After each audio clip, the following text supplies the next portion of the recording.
Hello friends, मैं study 91 channel से नितिन गुप्ता आप सबका बहुत बहुत स्वागत करता हूं। दोस्तों बहुत बहुत स्वागत है आपका हमारे चैनल में। और आज दोस्तों हम लोग टॉप 25 जीएस के क्वेश्चन आंसर सीरीज को कवर करने जा रहे हैं। याद रखिए सीरीज आपके लिए बड़ी इंपॉर्टेंट है, क्योंकि यहाँ पर हम लोग बात करते हैं हिस्ट्री के ऊपर, जियोग्राफी के ऊपर, पॉलिटी के ऊपर, इकोनॉमिक्स के ऊपर, साथ ही साथ साइंस के।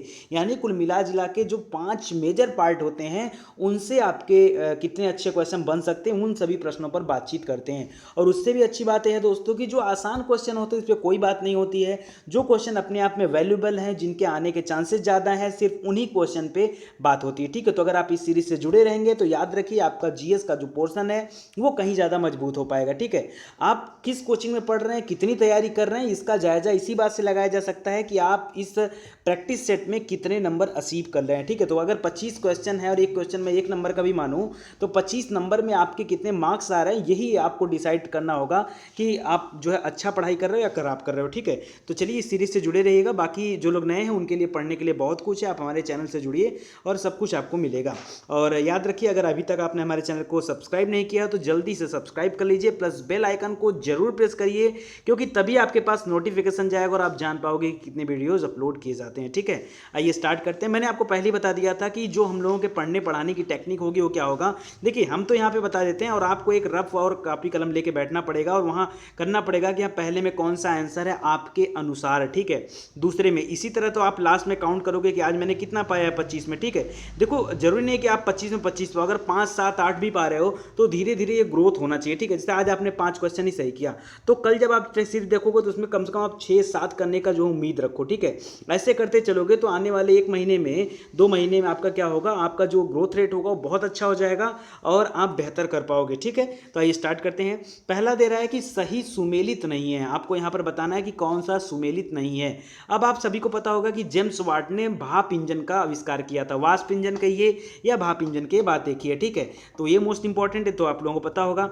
ए जी बेल, ठीक है, अलेक्जेंडर ग्राहम बेल इनका पूरा नाम था और इन्होंने बनाया था टेलीफोन। क्या बनाया था? टेलीफोन ग्राहम बेल ने बनाया था। जे एल बेयर्ड, जॉन लेगी बेयर्ड, ठीक है, इन्होंने क्या बनाया था? टेलीविजन बनाया था, टीवी का आविष्कार किया था। ठीक है, और यहाँ पे दे रहा है कि जे परकिंसन पेनिसिलिन, तो दोस्तों ये गलत है आपका। और यही आपसे पूछा कि कौन सा सुमेलित नहीं, मतलब कि यही आपका सही हो जाएगा। तो अब अगर जे परकिंसन ने पेनिसिलिन का आविष्कार नहीं किया तो बताइए पेनिसिलिन का आविष्कार किया किसने है? ठीक है, तो याद रखिएगा अलेक्जेंडर फ्लेमिंग ने किया। किसने? Alexander Fleming. अलेक्जेंडर फ्लेमिंग ने किया है पेनिसिलिन का आविष्कार। ठीक है, मोस्ट इंपॉर्टेंट है, 1928 में आविष्कार हुआ था, इसको आप याद रखिएगा। पेनिसिलिन का आविष्कार किसने किया? अलेक्जेंडर फ्लेमिंग ने। ठीक है, चलिए आगे देखते हैं। आगे एनोस्मिया, एनोस्मिया किसे कहते हैं दोस्तों? कह रहा है स्वाद संवेदना की कमी को, घ्राण संवेदना की कमी को, स्पर्श संवेदना की कमी को या उष्मा संवेदना की कमी को, किसको एनोस्मिया कहा जाता है? तो आपको बताओ दोस्तों, जब कोई व्यक्ति एनोस्मिया से पीड़ित हो जाता है तो उसकी घ्राण संवेदना कम हो जाती है। अब अगली बात आती है दोस्तों कि घ्राण संवेदना क्या होता है? घ्राण माने होता है भाई सूंघना। क्या होता है? सूंघना। तो सूंघने की शक्ति उसकी कम हो जाती है, जिसकी वजह से बहुत सारी प्रॉब्लम होगा। आप सोचो कि जब कम दिखाई देता तो रतौंधी होता है। ठीक है, उसी तरह से जब व्यक्ति को कम सूंघ नहीं पाता ठीक ढंग से या कम सूंघ पाता है तो उसको एनोस्मिया होता है। क्या होता है? एनोस्मिया। मोस्ट इंपॉर्टेंट है, याद रखिएगा। ठीक है, चलिए आगे देखते हैं। कह रहा मच्छरों के नियंत्रण हेतु प्रयोग होने वाली कीट भक्षी मछली कौन है? अब पढ़ने के बाद थोड़ा सा लगता होगा यार हम लोगों ने तो मच्छरों के नियंत्रण के लिए बहुत सारे रासायनिक पदार्थ देखे हैं। ठीक है, कोई ओडोमास लगाता है, कोई जो है ऑल आउट लगाता है, कोई कुछ करता है। ठीक है, कोई मार्टिन जलाता है, कोई मैक्सो का इस्तेमाल करता है, लेकिन यहाँ पर कह रहा है कि मच्छरों के नियंत्रण हेतु कौन सी कीट भक्षी मछली है? मतलब मछली भी मच्छरों को नियंत्रित कर सकती है। जी हाँ दोस्तों, तो आपको बता दूं ये जो मछली है ये ताजे पानी की मछली होती है, ताजे जल में रहती है। और स्पेशली इस मछली का खाना जो होता है वो मच्छर के लार्वा होते हैं। आपको पता होगा मच्छर जो है ये गंदे पानी में पनपता है। ठीक है, और मच्छरों का लार्वा और जो अंडा ये होता है जहाँ पर वो पनपते हैं, ये उनका मुख्य आहार होता है। ये कीट भक्षी मछलियों का मुख्य आहार होता है और उसका नाम है गैम्बूसिया। याद रखिएगा, गैम्बूसिया मछली जो है ये मच्छरों के लार्वा और अंडे को अपना आहार बनाती है। इसी वजह से मच्छरों को नियंत्रित किया जा सकता है इसके माध्यम से, क्योंकि जहाँ वो पनपते हैं वहाँ वो बनेंगे नहीं तो उनकी मात्रा में कमी आएगी। आगे थ्रोम्बिन का संबंध किससे है? उत्सर्जन से, प्रजनन से, रक्त जमाव से या शारीरिक विकास से? देखिए अगर आप पढ़े होंगे ना तभी आप बता सकते हो। और अगर आप पहली बात तो आप याद रखो, जिंदगी में कोई क्वेश्चन आपके सामने आए तो आप उसके बारे में कम से कम 2 लाइन बोलो, कम से कम 2 लाइन तो उसके बारे में पता ही होना चाहिए। अगर नहीं पता है मतलब आप एकदम नहीं पढ़ाई कर रहे हो, ठीक है। आप आदत बना लो, हर क्वेश्चन में 2 लाइन बोलना ही बोलना है, ठीक है। तो थ्रोम्बिन का संबंध किससे है? तो आपको बता दो दोस्तों, हम लोगों का जो ब्लड होता है ना, ब्लड में यह एक प्रोटीन के तौर पर पाया जाता है। 2 तरह के प्रोटीन आपने सुना होगा, एक सुना होगा प्रोथ्रोम्बिन, तो प्रोथ्रोम्बिन ही क्या है? प्रोथ्रोम्बिन को ही हम थ्रोम्बिन बोलते हैं, ठीक है। और दूसरा प्रोटीन सुना होगा फाइब्रोनोजन, सुना है ना, प्रोथ्रोम्बिन और फाइब्रोनोजन, ठीक है। ये दोनों के दोनों प्रोटीन करते क्या हमारे ब्लड में? तो हमारे ब्लड को अगर जैसे रुधिर जो जमता है, ठीक है, ये जमने से रोकते हैं, ठीक है, इसको याद रखिएगा। और इसी वजह से जो ब्लड है वो शिराओं में बहता रहता है। हिपेरिन भी यहाँ पर एक होता है, ये भी याद रखिएगा। अच्छा एक चीज़ और याद रखिएगा दोस्तों, इसका निर्माण थ्रोम्बिन वगैरह हो गया या फाइब्रोनोजन हो गया, इसका निर्माण कहाँ पर होता है? तो हमारे लीवर में, यकृत में ही इनका निर्माण होता है। तो इसका संबंध किससे हो जाएगा? आपके रक्त जमाव से इसका संबंध हो जाएगा, ठीक है। चलिए आगे देखते हैं। आगे है रक्त को जमाने के लिए जरूरी है, ठीक है। आगे है बीएमडी परीक्षण किसके लिए किया जाता है? अब अगर मैं यहाँ लिख देता जल ना, तो आपने सुना होगा बीएमडी उसके लिए ना, उसके लिए बीओडी होता है, ठीक है ना। यहाँ पर बीएमडी परीक्षण की बात करें तो पहले जान लीजिए बीएमडी का फुल फॉर्म क्या होता है। बीएमडी का फुल फॉर्म होता है bone mineral density, bone mineral density, ठीक है। इसका मतलब क्या होता है आप तो समझते होंगे। इसका मतलब है दोस्तों जो हमारा हड्डी है ना, उस हड्डी में डेंसिटी के अनुसार कितना मिनरल है। आपको पता है कि हड्डी को मजबूत होने के लिए मिनरल की ज़रूरत पड़ती है। तो ऐसे में अगर मिनरल ठीक ढंग से उसको नहीं मिल पाता, ठीक है। अब मिनरल मतलब क्या हो गया? जैसे आप जानते होंगे विटामिन डी, विटामिन डी क्या करता है? हड्डियों को मजबूत करता है। तो विटामिन डी की कमी अगर होती है शरीर में, तो यानी आप ठीक ढंग से मिनरल उसको नहीं दे पा रहे हो, कैल्शियम फास्फोरस जो कुछ भी है वो उसको नहीं मिल पा रहा है, या अस्थियों के लिए जो भी आवश्यक खनिज तत्व हैं वो उनको नहीं मिल पा रहा है। तो ऐसे में क्या हो जाएगा? आपकी हड्डी हो जाएगी कमजोर, और जब हड्डी कमजोर हो जाएगी तो उसको फ्रैक्चर होने का खतरा ज़्यादा हो जाएगा ना, फ्रैक्चर का खतरा बढ़ जाएगा। और यह एक तरह का हड्डी रोग होता है, ठीक है। इससे परीक्षण किया जाता है। तो ऑस्टियोपोरोसिस याद रखिए, ऑस्टियोपोरोसिस जो है ये आपके बीएमडी परीक्षण से संबंधित है, और इसका मतलब होता है हड्डी रोग से संबंधित इसका है, ठीक है। याद रखिएगा बोन मिनरल डेंसिटी। और रही बात एड्स की, तो एड्स के लिए आपका एलिसा टेस्ट होता है, ये भी याद रखिएगा। चलिए ये रहा हमारा साइंस का क्वेश्चन। आगे बढ़ते हैं। कह रहा है पहला गुप्त शासक जिसने सिक्के जारी किए थे। दोस्तों ऐसे तो हम गुप्त वंश का संस्थापक कहते हैं श्रीगुप्त को, ठीक है, लेकिन सिक्के को लेकर के उनके बारे में कोई भी प्रमाण अभी तक नहीं मिला, इस वजह से उनका नाम नहीं आता है। और दूसरा जो सबसे सर्वाधिक शक्तिशाली और में उनकी गिनती होती है वो आपके हैं चंद्रगुप्त प्रथम, ठीक है। इनको महाराजा धीराज की उपाधि भी मिली थी, महाराजा धीराज, ठीक है। और इनके द्वारा चलाए गए सिक्के भी हमें प्राप्त हुए, इसलिए कहा जाता है कि पहला गुप्त शासक जिसने सिक्के जारी किए तो कौन था? चंद्रगुप्त प्रथम। बाकी चंद्रगुप्त द्वितीय के नाम से भी आप सभी वाकिफ होंगे, ठीक है। चंद्रगुप्त द्वितीय इनका मेन उपाधि क्या था? विक्रमादित्य, ठीक है। नवरत्न इन्हीं के यहाँ रहते थे, याद रखिएगा। और समुद्रगुप्त को भारत का नेपोलियन कहा जाता है। ये सभी प्रश्न आपको याद होना चाहिए। आगे निम्नलिखित में से किसने विदेशों में आधुनिक रीत पर दूतावासों की स्थापना किया? टीपू सुल्तान ने, हैदर अली ने, राजा कृष्णदेव राय ने और शिवाजी महाराज ने। तो याद रखिए हैदर अली जो है वो टीपू सुल्तान के पिताजी हैं, ठीक है। बाकी राजा कृष्णदेव राय आपके विजयनगर के सबसे प्रसिद्ध राजा थे, इनके यहाँ अष्ट दिग्गज रहा करते थे, ठीक है। और शिवाजी के यहाँ भी अष्ट प्रधान हुआ करते थे, याद रखिए अष्ट प्रधान हुआ करते थे। तो यहाँ पूछ रहा है कि किस राजा ने विदेशों में आधुनिक, जैसे अभी हमारा होता है ना दूतावास होता, उसी तरह से दूतावास किसने बना के रखा था? तो टीपू सुल्तान ने बना के रखा था, ठीक है, दूतावास। और स्पेशली टीपू सुल्तान का बहुत अच्छा संबंध था फ्रांस के साथ, बहुत अच्छा संबंध था।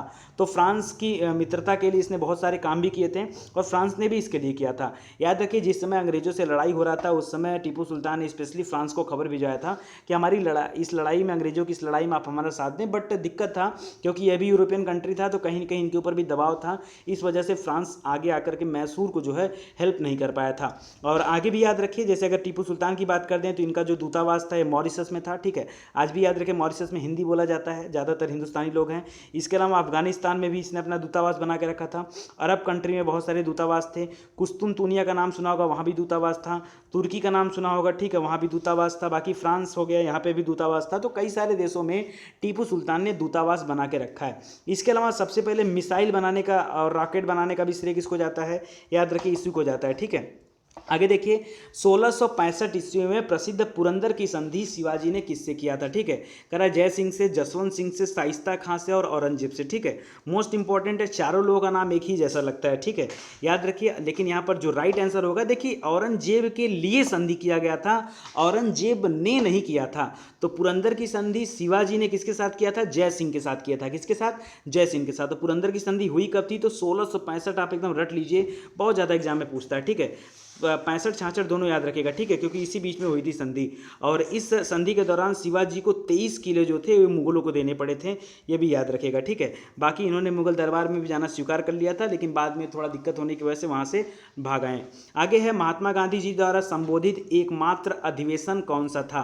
तो आप सभी को पता होगा कि 1924 वाले अधिवेशन का अध्यक्षता किसने किया था, महात्मा गांधी जी ने किया था। और 1925 में जो अगला अधिवेशन होता है, इसको पहला भारतीय महिला जिन्होंने कांग्रेस अधिवेशन की अध्यक्षता की, सरोजनी नायडू ने, याद रखिएगा, ठीक है। इसके पहले एनी बेसेंट ने 1917 में किया था, लेकिन वो पूर्ण रूप से भारतीय महिला नहीं थी। तो बेलगांव याद रखेगा। और बेलगांव एक मामले में और याद किया जाता है, पता किसके लिए, याद रखिए, बेलगांव अधिवेशन में ही कांग्रेस और मुस्लिम लीग फिर से अलग हो गई, ठीक है। कांग्रेस और मुस्लिम लीग, अगर आपसे पूछा जाए कांग्रेस और मुस्लिम लीग कब अलग हुई, तो याद रखिए 39वां आपका ये अधिवेशन चल रहा था कांग्रेस का, 1924, जिसके अधिवेशन गांधी जी ने किया था, उसमें जो है अलग हो गई, ठीक है। इसके अलावा अगर कराची अधिवेशन यहाँ पे जो लिखा है ये भी इंपॉर्टेंट है, 1931 में हुआ था, ठीक है। और इसमें कहा गया कि गांधी जी ने कहा था कि गांधी मर सकता है पर गांधीवाद नहीं, ठीक है। और याद रखिए इसी के ठीक पहले भगत सिंह लोगों को फांसी भी दी गई थी। आगे मराठी पाक्षिक, पाक्षिक मतलब होता है पक्ष, आपको पता है एक महीने में 2 पक्ष होते हैं, शुक्ल पक्ष, कृष्ण पक्ष। तो हर पाक्षिक में आता था, मतलब महीने में 2 बार लॉन्च होता था यह पत्रिका, और इस पत्रिका का नाम था बहिष्कृत भारत। कह रहा बहिष्कृत भारत जो था ये किसने लॉन्च किया था, याद रखिए भीमराव अम्बेडकर ने लॉन्च किया था, ठीक है। बहिष्कृत भारत किसने लॉन्च किया था, यह पत्रिका भीमराव अम्बेडकर ने लॉन्च किया था। और बाकी वीडी सावरकर जी से आप वाकिफ होंगे आप सभी, ठीक है। और अभिनव भारत मित्र मेला, इन सब का जो किया था, ठीक है। 1857 जो किताब लिखा था वो भी लिखा था। मोपला नाम का इनका एक फेमस उपन्यास है, ठीक है, मोपला विद्रोह के ऊपर, 1921 में हुआ था मोपला विद्रोह, केरल के मालाबार में, ठीक है। बाकी बाल गंगाधर तिलक जी थे, ठीक है, तो वो भी मराठा केसरी लेके पढ़े थे, ठीक है, वो भी इंपॉर्टेंट है। बाकी Gopal Krishna Gokhale, servant of India society, 1905, याद रखिएगा सभी। चलिए आगे बढ़ते हैं। नेक्स्ट है संसद द्वारा राष्ट्रीय संकट का अनुमोदन करने की समय सीमा क्या है। मोस्ट इंपॉर्टेंट आज आपका जो पॉलिटी का क्वेश्चन स्पेशली बता दूं, और जियोग्राफी का, ये दोनों को मैंने बिल्कुल अलग रखा है, लीक से हट के थोड़ा प्रश्न रखा। क्या है ना, कभी तक पॉलिटी के थोड़ा आसान आसान प्रश्न आ रहे थे, अब क्या किया हूँ और आसान क्वेश्चन उठा लिया हूँ, लेकिन थोड़ा सा टेक्निकल बना दिया हूँ। यहाँ पूछ रहा है कि संसद द्वारा राष्ट्रीय संकट का अनुमोदन करने की समय सीमा क्या है, 1 माह, 2 माह, 3 माह और 6 माह। राइट आंसर बोलिएगा।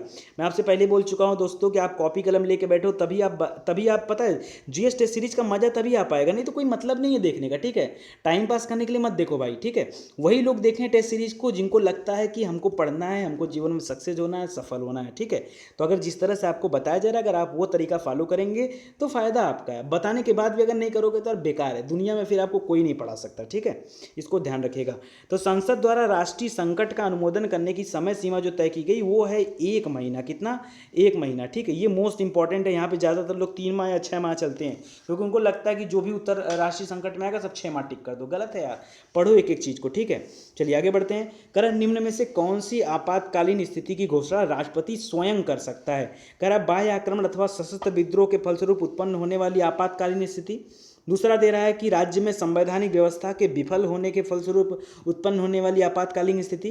कह रहा देश की आर्थिक व्यवस्था बिगड़ जाने अथवा उसकी साख को खतरा होने पर उत्पन्न होने वाली आर्थिक स्थिति। अगर मैं एग्जैक्ट अनुच्छेद के हिसाब से बोलूँ तो ये बात कर रहा अनुच्छेद 352 की, दूसरा वाला बात कर रहा अनुच्छेद 356 की, तीसरा वाला बात कर रहा अनुच्छेद 360 की। लेकिन जो राइट आंसर होगा इनमें से कोई नहीं। अब सोचो, अगर ये क्वेश्चन एग्जाम में आ जाए तो गारंटी दे रहा हूँ कि बहुत कम लोग होंगे जो चौथा ऑप्शन टिक करेंगे। अरे भैया पहले क्वेश्चन पढ़ो ध्यान से, मैंने कहा ना टेक्निकल है।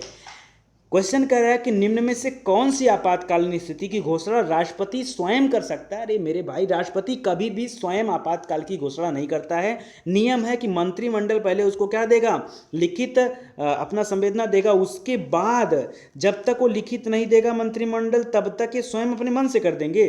अरे ये अपने मन से पहले करते थे, तभी तो 44वां संविधान संशोधन आ गया कि पूछ के करना है, लिखित मिलेगा तब करना है, नहीं तो नहीं करना है। यहाँ स्वयं शब्द गलत कर दिया, ठीक है। तो राष्ट्रपति कर सकता है, ठीक है, लेकिन स्वयं अपने मन से नहीं कर सकता है। कि जब उसको एहसास हो तब कर देना, ना ना ऐसा नहीं, ठीक है। याद रखिए मंत्रिमंडल की लिखी, यही सब होता है टेक्निकल। आप क्या करते हैं, इस तरह के क्वेश्चन आ जाते हैं एग्जाम में, आप कुछ करके चले आते हो, बाद में कहते हो सर गलत हो गया। आगे देखिए, फिर समझिएगा ध्यान से, ये क्वेश्चन और ज़्यादा टेक्निकल और गारंटी दे रहा हूँ कि कोई नहीं कर पाएगा इसको। 100% में से 1-2% लोग कर लेते हैं तो उसको हम नगड़ मान के चलते हैं, अगर 10% भी कर लेंगे तो भी मेरे हिसाब से नगड़ है। अरे कम से कम 60-70% लोग अगर इस प्रश्न का उत्तर दे तब मैं मानूँ कि हाँ सही कि गलत है, ठीक है। चलिए बताइए, करा उपराष्ट्रपति के संबंध में कौन सा कथन सत्य है? उपराष्ट्रपति के संबंध में इस समय वेंकैया नायडू जी है ना। बताइए कि कौन सा कथन सत्य है। पहला कह रहा है कि वह संसद का एक भाग होता है। उपराष्ट्रपति के संबंध में कौन सा कथन सत्य है बताइए? वह संसद का एक भाग होता है। दूसरा कह रहा है वह संसद के किसी सदन का सदस्य हो सकता है, किसी भी सदन का, चाहे लोकसभा चाहे राज्यसभा। तीसरा कह रहा है वह राज्यसभा का सदस्य हो सकता है। चौथा कह रहा है कि वह संसद का सदस्य ही नहीं हो सकता। तो सोच के बताइए कौन सा होगा, सोचिए जल्दी से। चलिए मैं बता रहा हूँ, आप नहीं बताओगे तो मैं बता रहा हूँ। याद रखिए उपराष्ट्रपति कभी भी संसद का सदस्य होता ही नहीं है, ना तो लोकसभा में ना तो राज्यसभा में। लगा झटका ना? होता है ऐसा, ठीक है। याद रखिए उपराष्ट्रपति जो होता है ये उपसभापति में सॉरी राज्यसभा का सभापति के तौर पर होता है, उपसभापति नहीं, राज्यसभा का सभापति होता है। और अगर कोई भी राज्यसभा का व्यक्ति या सदस्य उपराष्ट्रपति चुना जाता है तो याद रखिए उसी दिन से उसकी सदस्यता शून्य मान ली जाती है, वह स्थान रिक्त हो जाता है। याद रखिए इसीलिए कहा जा रहा है कि वह संसद का सदस्य नहीं होता है, बल्कि राष्ट्रपति से संसद बनता है। क्योंकि संसद किससे किससे बनता है? लोकसभा राज्यसभा प्लस राष्ट्रपति। याद रखिए संसद का भी खाली लोकसभा राज्यसभा से नहीं बनता है, ये गलती आप मत करिएगा। राष्ट्रपति भी वहां होगा, लोकसभा राज्यसभा और राष्ट्रपति 3 लोग मिलेंगे तब संसद बनेगा, ठीक है। वहीं उपराष्ट्रपति जो संसद का सदस्य ही नहीं है। दोनों बातें लेके चलो। आगे कह रहा मुख्य निर्वाचन आयुक्त की सेवा शर्त तथा कार्यकाल कौन निश्चित करता है? सोचो, मुख्य निर्वाचन आयुक्त जो है, अभी चुनाव हो रहा है ना, तो बताइए मुख्य निर्वाचन आयुक्त जो होगा इस समय, कह रहा है इस समय जो भी होगा उनकी सेवा शर्त या कार्यकाल कौन निश्चित करेगा? कह रहा है भारत का संविधान निश्चित करेगा। दूसरा कह रहा है संसद निश्चित करेगा। तीसरा कह रहा है राष्ट्रपति निश्चित करेगा जो कि नियुक्ति का काम करता है। चौथा कह रहा है भारत सरकार नियुक्त करेगा, सॉरी भारत सरकार बताएगा। बताइए राइट आंसर क्या होगा? अब चारों आपको लगेगा बिल्कुल सही है। इसी तरह के टेक्निकल क्वेश्चन बनते हैं पॉलिटी में और आप जो है नहीं कर पाओगे, ठीक है। आने वाले एग्जाम में पुराने क्वेश्चन से हट के, थोड़ा सा लीक से हट के आपको क्वेश्चन आएगा, तो ये सारी चीज़ें आप समझो। यहाँ पे राइट आंसर होगा भारत का संविधान। जो भारत का संविधान है, ठीक है, अनुच्छेद 324 से लेकर आगे तक 3-4 अनुच्छेद, उसमें एक एक चीज़ में वर्णन किया हुआ है कि इनका कार्यकाल कितना होगा। संविधान में ही तो लिखा हुआ है। राष्ट्रपति तो खाली नियुक्ति के लिए जिम्मेदार है, वो और कुछ नहीं करेगा यहाँ पे, ठीक है, इसको याद रखिएगा। आगे चलिए इकोनॉमिक्स क्वेश्चन आ गया। कह रहा प्रगतिशील कर के बारे में कौन सा कथन सही है? प्रगतिशील कर, ठीक है, ध्यान समझिएगा। कह रहा राष्ट्रीय आय बढ़ने के साथ मतलब नेशनल इनकम जो है, नेशनल इनकम क्या होता है बताइए? नेशनल इनकम जानेंगे तभी तो आगे बढ़ेंगे। नेशनल इनकम क्या होता है? जो भारत की कुल जीडीपी होती है ना, कुल जीडीपी, मतलब मैं आपको सीधे सीधे कर दूं कि भारत में जो है कुल जीडीपी जितनी होती है, जब उसको कुल जनसंख्या से भाग दे दिया जाता है तब जाके नेशनल इनकम आता है, ठीक है, याद रखिए। और वही कह रहा है यहाँ पर कि राष्ट्रीय आय बढ़ने के साथ आयकर वृद्धि से पैदावार बढ़ जाती है। दूसरा कह रहा है राष्ट्रीय आय बढ़ने के साथ आयकर वृद्धि से पैदावार घट जाती है। तीसरा कह रहा है आयकर से पैदावार राष्ट्रीय आय में वृद्धि के रूप में परिवर्तित ही नहीं होती है। चौथा कह रहा है आयकर से पैदावार राष्ट्रीय आय बढ़ने के साथ बढ़ सकती है या घट भी सकती है। अब आधे लोगों को तो 4 ऑप्शन ही नहीं समझ में आया होगा, तो बताएंगे क्या? याद रखिए प्रगतिशील कर के मामले में क्या सही होता है कि अगर राष्ट्र, एक चीज़ छोड़ो, मारो बोलिए यार, प्रगतिशील कर, अगर राष्ट्रीय आय बढ़ेगा, नेशनल इनकम बढ़ेगा, ठीक है, तो ये माना जाएगा क्या कि प्रति व्यक्ति इनकम भी बढ़ेगा। सॉरी, मैं नेशनल इनकम देखो गलत बता दिया यार। अभी मैं जो बताया हूँ आपको फार्मूला, वो नेशनल इनकम का नहीं है, वो पर कैपिटल इनकम निकल गया ना। वो तो अगर जनसंख्या से भाग दिया, मतलब हर एक आदमी के ऊपर एक एक इनकम कितना है, सॉरी। तो नेशनल इनकम जो होता है वो आपका एनएनपी फैक्टर कास्ट को बोला जाता है। किसको? एनएनपी। जीडीपी भी नहीं, वहाँ पर एनएनपी फैक्टर कास्ट को लेंगे। और इसके अलावा आप नीचे जब जनसंख्या पॉपुलेशन से भाग देंगे तो पर कैपिटल इनकम आ जाएगा। तो याद रखिए ये नेशनल इनकम में ही भाग दिया जाती है, यही नेशनल इनकम होता है आपका एनएनपी फैक्टर कास्ट, ठीक है। स्किप कर रहा था। अब याद रखिए, अच्छा यहाँ पर जो राइट आंसर होगा पहला होगा। एक बात बताओ आप, अगर एनएनपी की बात करूँ तो अगर हमारे देश की एनएनपी बढ़े तो क्या हम ये मान के चलेंगे कि एनएनपी बढ़ रही है तो आयकर भी वृद्धि हो रहा है, ठीक है? क्या आयकर में वृद्धि नहीं होगा? जाहिर सी बात है यार। एक बात बताओ, अगर एनएनपी बढ़ेगा मतलब पर कैपिटल इनकम बनेगा, पीपीसी बढ़ेगा, पर कैपिटल इनकम बढ़ेगा मतलब एक एक आदमी की अगर इनकम बढ़ेगी तो एक एक आदमी टैक्स भी तो ज़्यादा जमा करेगा, तो आयकर वृद्धि होगी कि नहीं, ठीक है। तो ये चीज़ें जिम्मेदार हैं, तो पहला वाला ऑप्शन आपका जो है सही हो जाएगा। आगे भारत का कौन व्यक्ति आईएमएफ के गवर्नर्स बोर्ड में पदेन गवर्नर के रूप में काम करता है? सोच के बताइए। फिर से क्वेश्चन बोल रहा हूँ।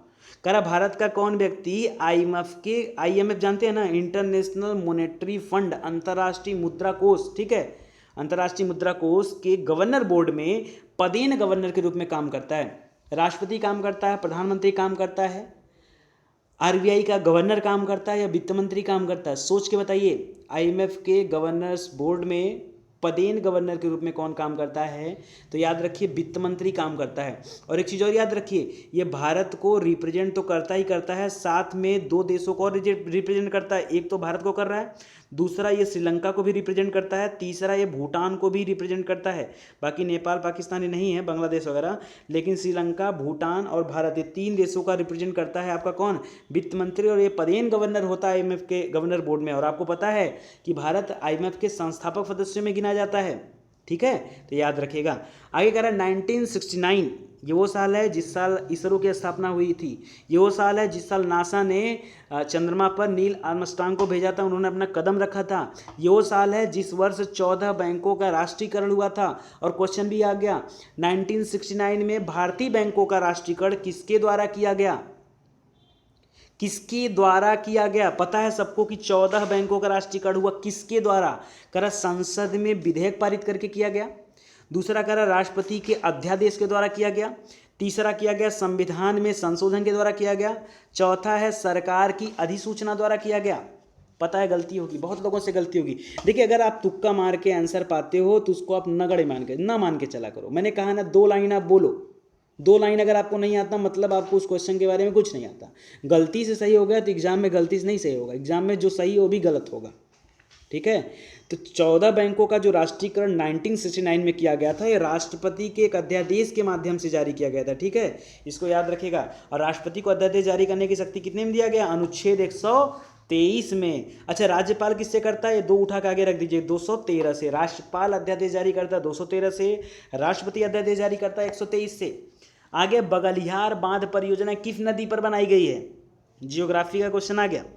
बगलियार बांध परियोजना किस नदी पर है? तो याद रखिए चिनाब नदी पर। 3 परियोजनाएं वहां पर चलती हैं। एक चलती है आपका सलाल, ठीक है, सलाल परियोजना।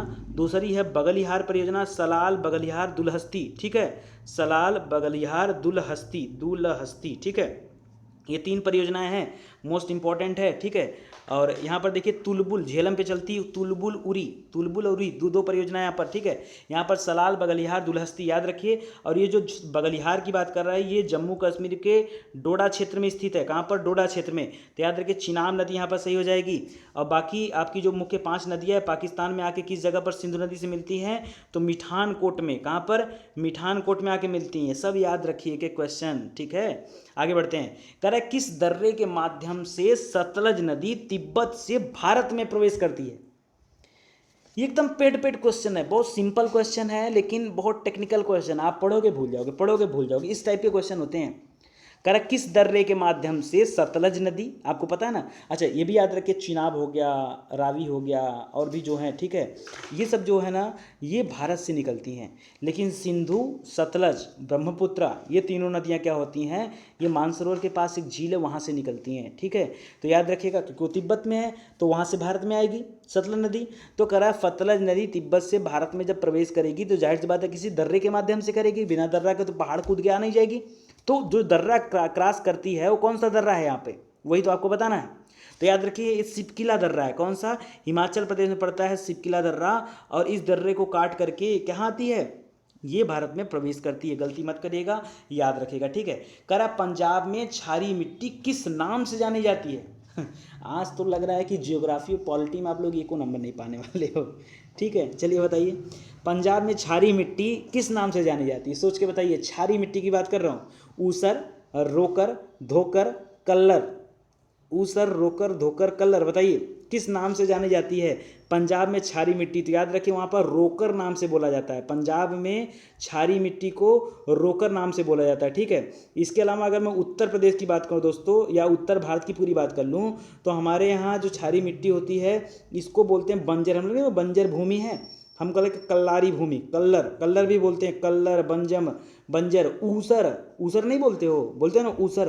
यार कहाँ एकदम पूरा ऊसर है, ऊसर, ऊसर मतलब क्या हो गया, वो क्षारी मिट्टी, वहाँ पे खेती नहीं हो सकती वहाँ पे, ठीक है, याद रखिएगा। और वहीं अगर हम दक्षिण भारत की तरफ चले जाएं तो दक्षिण भारत में इस तरह की भूमियों को कहा जाता है चौपन, क्या बोलते हैं, चौपन, क्षार से बन गया क्षारीय, ठीक है। और चौड़ू, चौड़ू भी याद रखिए, ठीक है, याद रखिए, अगर कभी एग्जाम में पूछ दिया चौपन चौड़ू तो कैसे बताओगे, पढ़े रहोगे तब ना, तो इंपॉर्टेंट है, ठीक है।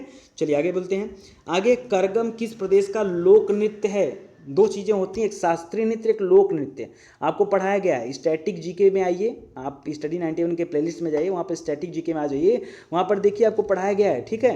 एक एक नृत्य पूरे भारत में जितना है सब लोक नृत्य और शास्त्रीय नृत्य सब पढ़ाया गया है, ठीक है। तो वहाँ जाके देखिए, कह रहा है करगम किस प्रदेश का लोक नृत्य है, करगम, ठीक है। तो याद रखिए तमिलनाडु का है। और यहीं के अगर मैं आपसे पूछ दूं कि यहाँ पर कौन सा सांस्कृतिक नृत्य होता है, शास्त्रीय नृत्य होता है, तो क्या बताएंगे। जैसे कर्नाटक में कौन सा होता है, यक्षगान होता है ना, कुचिपुड़ी आंध्र प्रदेश में, मोहिनी अट्टम आपका केरल में, भरतनाट्यम होता है आपके तमिलनाडु में, ठीक है। ये सब याद रखिए, गलती मत करिएगा। आगे देखिए, करगम हो जाएगा तमिलनाडु, लोक नृत्य है, शास्त्रीय नृत्य की बात नहीं कर रहा हूँ, लोक नृत्य है।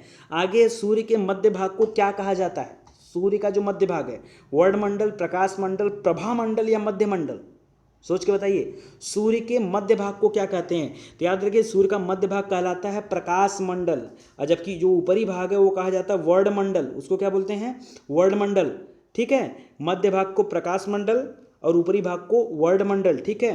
भारत अभी एक सूर्य को समझने के लिए का आदित्य मिशन भेज रहा है, याद है ना, इसको भी देखिएगा। आगे, वेब पेज को देखने के लिए प्रयुक्त सॉफ्टवेयर प्रोग्राम को क्या कहा जाता है, जिससे आप वेब पेज को देखते हो, उसको साइट बोलते हो, साइट मतलब वेबसाइट, या होस्टिंग बोलते हो, या लिंक बोलते हो, या ब्राउजर बोलते हो, सोच के बताओ। वेब पेजों को देखने के लिए प्रयुक्त सॉफ्टवेयर प्रोग्राम का नाम क्या है, तो याद रखिए ब्राउजर। जैसे आप इंटरनेट पर बैठते हो, आपको कुछ भी देखना है, कोई भी वेब पेज ओपन करना है, तो आप सबसे पहले कोई ना कोई ब्राउजर ओपन करोगे ना। जैसे अगर आप जो पहले से कंप्यूटर में इंस्टॉल्ड होता है इंटरनेट एक्सप्लोरर, ठीक है, तो इसको भी तो इंस्टॉल करोगे तभी तो यहाँ पे आ जाओगे, या अगर यहाँ नहीं आओगे तो मोजिला फायरफॉक्स पे आओगे, या गूगल क्रोम पे आओगे, या ओपेरा मुनी वगैरह पे आओगे, कहीं तो आओगे तभी तो काम होगा। तो यही होता है ब्राउजर, ये सब क्या है, आपके ब्राउजर हैं। याद रखिए ब्राउजर और सर्च इंजन अलग अलग होते हैं, ये ब्राउजर हैं। और अगर मैं सर्च इंजन की बात करूँ तो गूगल, याहू, एमएसएन, विंग, ये क्या, ये सब सर्च इंजन होते हैं, ठीक है, कंफ्यूज मत होइएगा। चलिए अगले क्वेश्चन की तरफ बढ़ते हैं। अगला क्वेश्चन गायब हो गया, ये लाइट खाली मार रहा है, एक सेकंड वेट करिए, ठीक है। तो अगला क्वेश्चन देखिए, कह रहा है कि पर्यावरण संरक्षण अधिनियम कब पारित हुआ, बताइए। पर्यावरण संरक्षण अधिनियम, आपका पर्यावरण से क्वेश्चन आ गया, 1986 में आया था दोस्तों, बहुत बार एग्जाम में पूछ चुका है, ठीक है। वन्य जीव संरक्षण जो है 1972 में है, एकदम याद कर लीजिए इसको, ठीक है। और पर्यावरण संरक्षण 1986 में है, ये दोनों एकदम रट लीजिए, अक्सर करके 2-3 एग्जाम के बाद एक बार मुलाकात आपसे हो ही जाती होगी, ठीक है। तो पर्यावरण संरक्षण अधिनियम ये 1986 में आया था, ठीक है। आगे, कौन एक दक्षिण एशिया का सर्वाधिक नगरीकृत देश है, ठीक है। तो हम लोग तो बोलते हैं बड़ा पीछे पाकिस्तान, ये दक्षिण एशिया का सबसे ज़्यादा नगरीकृत देश है, ठीक है, याद रखिएगा। दक्षिण एशिया का सर्वाधिक नगरीकृत देशों में किसका नाम आता है, पाकिस्तान का। अच्छा दोस्तों, एक बात बताइए, आप लोगों में से कितने लोग हैं जो ईमानदारी से एडवर्टीजमेंट को देखते हैं, ईमानदारी से, एहसान के लिए नहीं। कई लोग तो पता है कमेंट करते हैं कि सर आप हम लोग आपको पैसे नहीं दे रहे तो यूट्यूब तो दे रहा है ना, कि भैया यूट्यूब आपसे भी ले रहा है क्या। अरे यार, कहीं कितना छोटा सोच हो गया यार, कितनी मतलब इतना छोटा छोटा सोच लेते हो, मैं तो नहीं सोच पाता, हाँ, इतना मत सोचा करो यार। अगर बोल ही देता हूँ एडवर्टीजमेंट देखने के लिए और देख ही लोगे तो क्या चला जाएगा, हाँ? कुछ चला जाएगा क्या। अगर आप लोगों का कुछ नहीं जाता आपके जेब से तो देख लिया करो, ठीक है। अगर इतना मेहनत किया जा रहा है तो प्लीज़, अगर आपको लगे कि वाकई मेहनत कर रहे हैं, देखो अगर मैं आपसे बार बार बोलता हूँ, कोई आदमी अगर मेहनत करे तब उसको प्रमोट करो, नहीं मेहनत कर रहा है तो फिर छोड़ दो। लेकिन अगर आपको लग रहा है कि उससे आपको फ़ायदा हो रहा है तो प्लीज़ आप एडवर्टीजमेंट जो भी आता है उसको पूरा देखिए, उसको स्किप मत करिए, ठीक है। चलिए इसी के साथ ये सीरीज़ समाप्त होती है। आप सभी का बहुत बहुत धन्यवाद कि इतने समय दिया, आपने अपना कीमती समय दिया। और जो लोग नए हैं यहाँ पर याद रखें सभी विषयों की क्लासेस दी जाती, तो आप जुड़ करके प्लेलिस्ट में जा करके एक एक विषय को देख सकते हैं, ठीक है। चलिए आप सभी का धन्यवाद, थैंक यू सो मच।